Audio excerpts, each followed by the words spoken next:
Part 5, Crypto Research Report 2020. Tether is a savior. Another hypothesis to explain the abrupt rise in Tether market capitalization on May 14 is that Bitfinex is going out of their way to secure the survival of certain miners with USDT loans. Bitcoin miners today operate highly specialized ASIC processors, of which two different ones are currently in use, the Antminer S9 and the Antminer S17.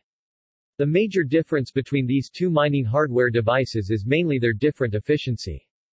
Although the S17 has about 50% higher power consumption than the S9, a miner using the former achieves a 300% higher hash rate.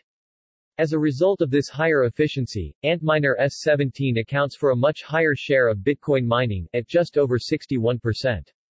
The use of the S9 type is just over 38%.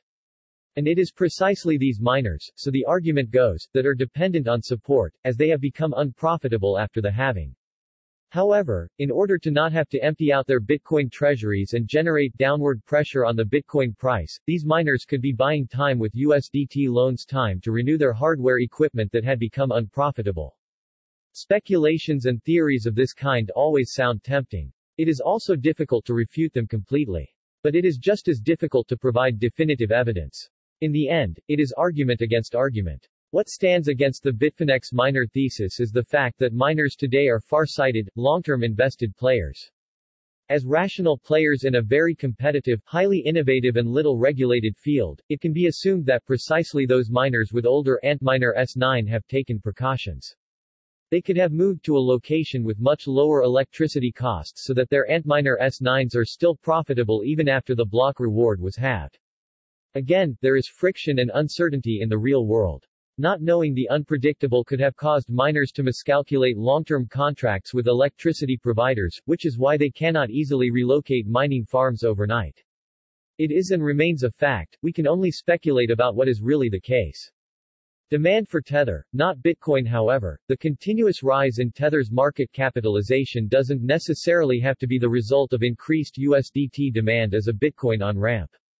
As is becoming increasingly apparent, it seems more likely that Tether in and of itself is seeing increasing demand. As a kind of settlement vehicle for arbitrageurs between crypto trading exchanges, stablecoins are being used extensively.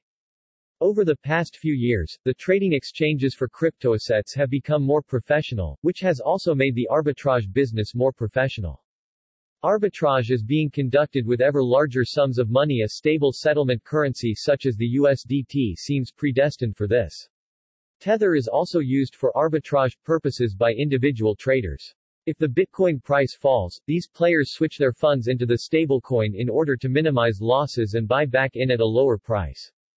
Having a stable currency that is denominated in dollars lets you handle your books with more ease. So, as a matter of fact, there has been a tetherification of the crypto exchange industry. With exchanges, Bitcoin has been supplanted by Tether as the base currency. Several exchanges like Binance, OKEx, or Huobi have even launched Tether-denominated futures products. Over the last couple of months, Tether supply on exchanges has been growing significantly. It's not only exchanges that make use of Tether's stable characteristics, USDT is also used for arbitrage purposes by individual traders. If the Bitcoin price falls, these players switch their funds into the stablecoin in order to minimize losses and buy back in at a lower price. But not only arbitrage trading between crypto exchanges but also the moving of funds between individual countries is facilitated by a stablecoin like Tether. It is well known that one of the first major uses for Bitcoin was to circumvent capital controls. The first major price increase at the end of 2013 is said to be mainly due to Chinese people moving their savings out of the country. However, the volatility of Bitcoin has always been a thorn in the side of capital refugees. And indeed, little seems to be gained by taking your capital out of the country only to see it be eaten away by Bitcoin's volatility during the trade. With the launch of Tether, new opportunities for capital flight have suddenly opened up. It is therefore understandable that USDT has been discovered as a killer application. Tether is used as a cross-border crypto dollar, especially by Chinese traders and business people exporting to Russia. Allow me to present the only piece of news in crypto that's worth your while.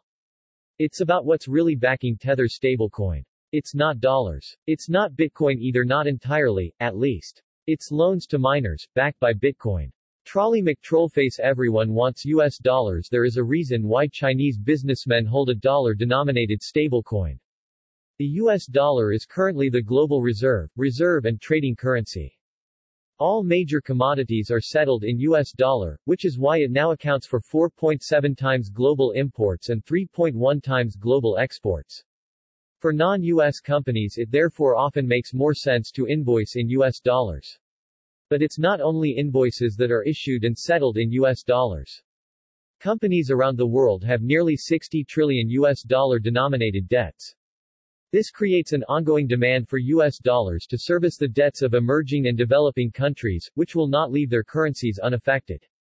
The latter currencies are likely to depreciate against the dollar, which is bound to result in increased capital controls. The most recent example is Lebanon.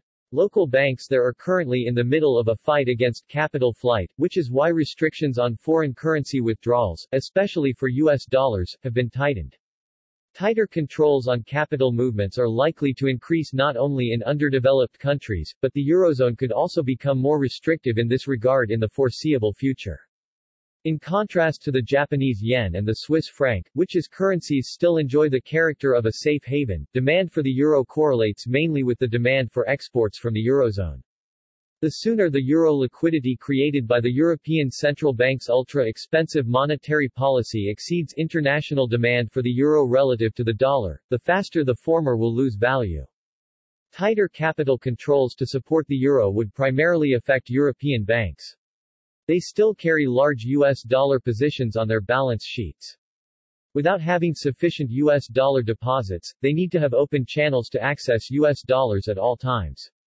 Tighter capital movement controls would certainly be an obstacle in that regard. The use of crypto dollars, especially Tether, might serve as a helping and welcoming solution. Not only can potential capital controls more easily be circumvented, but transactions using crypto dollars are generally easier to initiate and process than those using the traditional financial infrastructure. The demand for Tether should, therefore, already satisfy several real needs today. Apart from the use cases described above, particularly the increasing demand for dollars in a world of increasing capital controls will accelerate a sort of hyper-crypto-dollarization. Ironically, what we have been witnessing is the dollarization of public blockchains, which is bound to grow in next couple of years. Crypto is an insanely powerful tailwind for the US dollar. Many people haven't understood this yet. Far from being crushed by Bitcoin or cryptocurrency, the dollar will be its primary beneficiary, assuming the MMTers don't obliterate it first. Nick Carter said exclusive interview with the MWC team. Key takeaways: Mimblewimble coin, MWC, is a new privacy coin. Other privacy coins include Dash, Monero, Zcash, Zcoin, Beam, and Grin. Mimblewimble coin is more scalable than Monero but less private. Mimblewimble coin forked from Grin in November 2019 and hit a low of 25 cents per coin with less than a $2 million market cap in early December. However, since December, the market cap of MWC has grown 6,100%. The MWC market cap is currently around $125 million, making it the 13th largest proof-of-work coin behind Bitcoin Gold and Decreed. Unlike Grin, MWC has a hard cap on total supply of 20 million.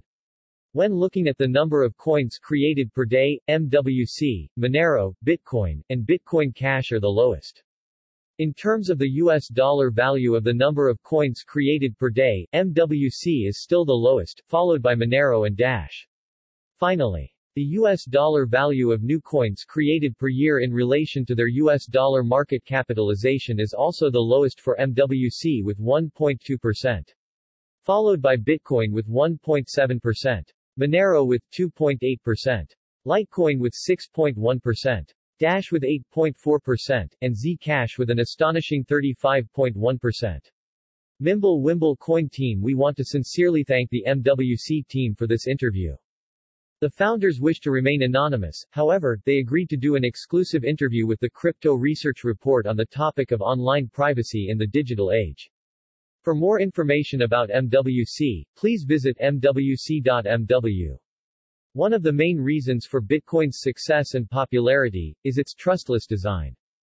Instead of trusting humans with clearance and settlement of financial transactions, Bitcoiners opt to trust software protocols.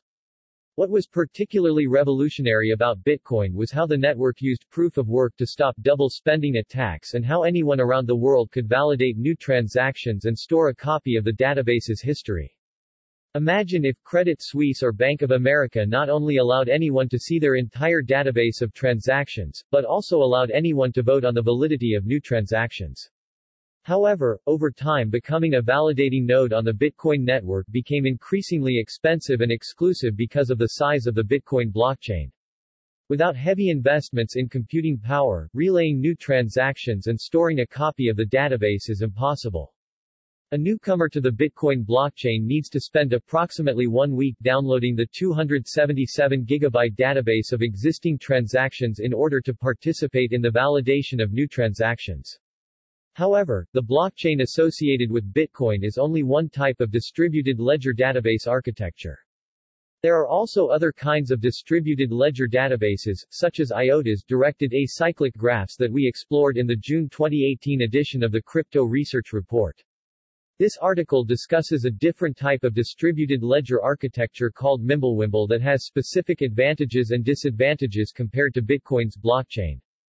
In economics, fungibility is the property of a good or a commodity whose individual units are essentially interchangeable, and each of its parts is indistinguishable from another part.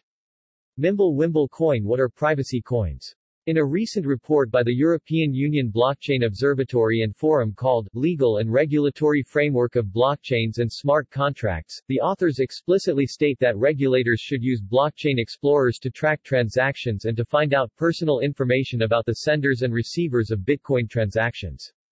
67 While not always identifiable at the moment of the transaction, given enough time and effort, many parties to a transaction can be unmasked. Therefore, at this point there is no question of total impunity for blockchain actors.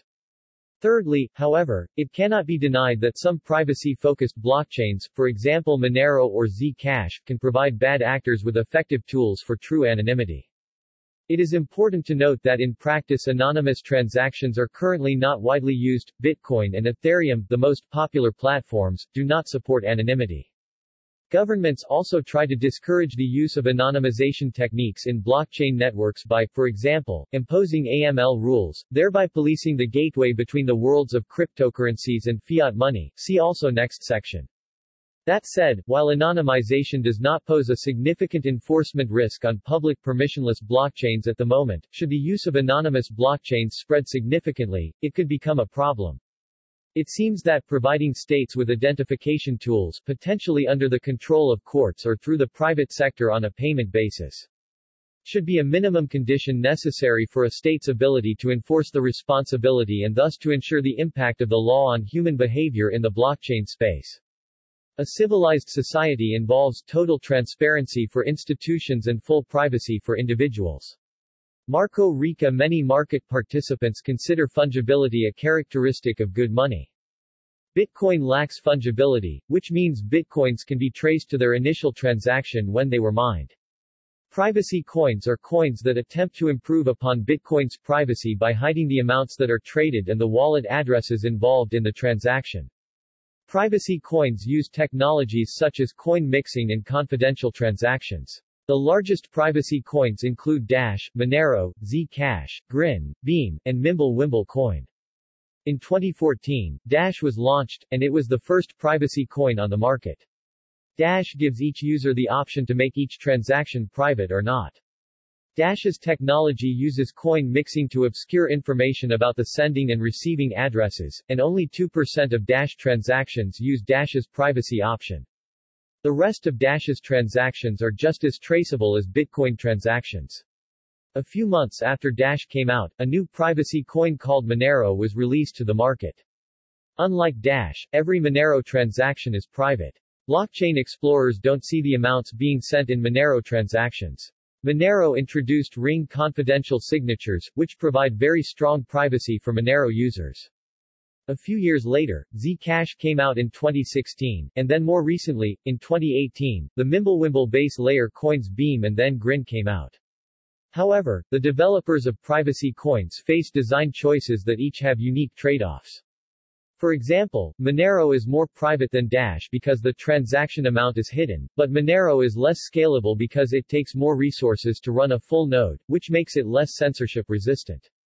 Another trade-off is between being able to prove a coin is scarce and having privacy features. Blockchains that obscure the amounts being transacted have difficulty determining the total amount of coins in circulation. In a recent interview on the Academic Blockchain podcast with the Chief Technology Officer of Ledger, Demelza Hayes discussed Zcash's inflation bug. Zcash's inflation bug makes it impossible for anyone to actually calculate the total amount of coins in existence. This means that there could be an infinite amount of coins in existence, which goes against one of the pillars of a good money in the digital age, namely, scarcity. However, the Mimblewimble protocol uses mathematical proofs involving excess values of intermediate transactions to prove that all debits and credits in the ledger sum to zero. In October, 8 months after discovery, the bug was surreptitiously patched during a planned network upgrade. Although Zcash have stated that they do not believe the bug was exploited, they cannot be certain. The Bitcoinist. But what is Mimblewimble? In 2016, an anonymous person released the Mimblewimble protocol to increase Bitcoin's scalability and privacy. Mimblewimble is a way to sign and validate transactions without needing to validate each historical transaction and to include the inputs of a transaction into a new transaction's hash. This drastically reduces the size of the blockchain. Proponents originally proposed Mimblewimble as a sidechain or soft fork to Bitcoin. However, the current implementations of the Mimblewimble protocol are by new cryptocurrencies that created new blockchains including Grin, Beam, and MWC, that elegantly apply Mimblewimble in the base layer. During 2019 and into 2020, much of the Mimblewimble hype had died down along with the market caps of Grin, currently about $19 million, and Beam, currently about $16 million. Mimblewimble coin MWC forked from Grin in November 2019 and hit a low of 25 cents per coin with less than a $2 million market cap in early December. However, since December, the market cap of MWC has grown 6,100%. The MWC market cap is currently around $125 million and has been consolidating over $100 million for most of the past 2 months.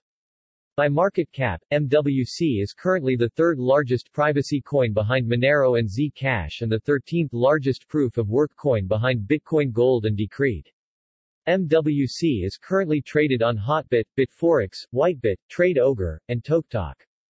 The two ideas that form the basis for Mimblewimble stem from the Blockstream co-founder Gregory Maxwell's work on confidential transactions and coin join.